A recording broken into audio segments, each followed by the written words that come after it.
experience a twitching eyelid, but imagine if that twitch didn't stop for over 20 years. Well, this has been the reality for pediatrician Dr. Vic Oyas. The twitching started on my left upper eyelid, and it did that for a few years. I'm a pediatrician, so a lot of these kids, they've known me from when they were little and known me for who I am. Eventually, it had gone down into my face and down into my chin, and also involved the neck and the shoulder. It wasn't as bad before, and then the past 5 years, it just kind of got more prominent to the point where we got a little bit worried about it. Over the years, I've tried, different remedies, cold compresses to my shoulder. I would try taking some antihistamines, exercise my muscles, and make it relax a little bit, facial stretches.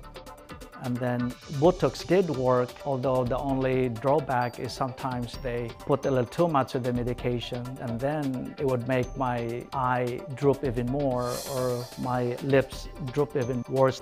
That's when I decided to see the neurologist, and they found out that my facial nerve was pinched by a blood vessel next to it. Well, I've done a lot of research, and I've heard that now they do endoscopic procedure. They can insert a scope into the brain. I've got to do something to make this go away and hopefully end my misery. We're going to meet Dr. Oyas in just a minute, but first we welcome neurosurgeon Dr. Neil Martin to help us better understand this type of facial twitching because, really, probably everyone in the audience, I know I've had it, has had that normal little eye twitch that's temporary, comes and goes, but never something like this where it's just constant and so severe. Well, only in a very, very small number of cases does it progress to anything serious. This is really normally a benign condition, but in his condition, over several years, it began to spread to the rest of his face. It became more severe. Then his neck, then even his shoulder started tightening up. So he would have episodes where the eye would close and he'd have trouble working, driving, and you can imagine how this kind of whole face spasm is professionally and socially really pretty disabling. So what was causing it? When it spreads to involve the whole face like that, Travis, it's usually caused by pressure on the facial nerve. That's the nerve that provides movement on one side of the face. In these cases, by just an accident of nature, an artery comes in contact with the nerve, and with every heartbeat, it's pounding on the nerve. And over months and years, it wears away the insulation of the nerve fibers. You get short-circuiting, crosstalk between the nerve fibers, so the normal coordinated movement of your face just becomes disorganized and you get this kind of twitching.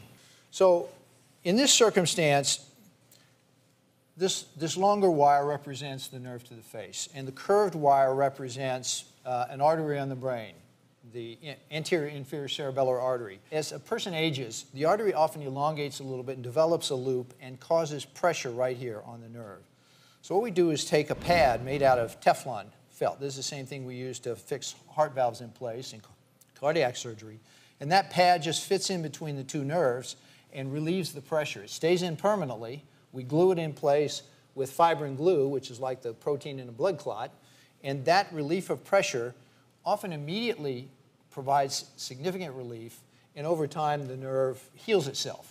And that's what we're seeing in the footage here. You're basically trying to relieve pressure on that nerve that's causing that spasm over and over again. So this is a microsurgical case, and we also use endoscopy. We're looking through a scope now at that artery pressing on the nerve, which is the white structure on the right side of the screen. We'll take little flat pieces of Teflon felt and little cotton ball-like shredded felt, put that in there to cushion the nerve and relieve the pressure. You can see the felt in place here, and this allows the nerve then to recover. Immediately it'll recover from some of the pressure, and over time the wearing away of the insulation of the nerve fibers is reversed. The nerve becomes insulated again and you get coordinated action of the face. And is this a permanent fix? Pretty much? You know, in the vast majority of people, it's a permanent fix. This solves the underlying condition and represents an anatomic cure, and that's why it really is something that people are so delighted about.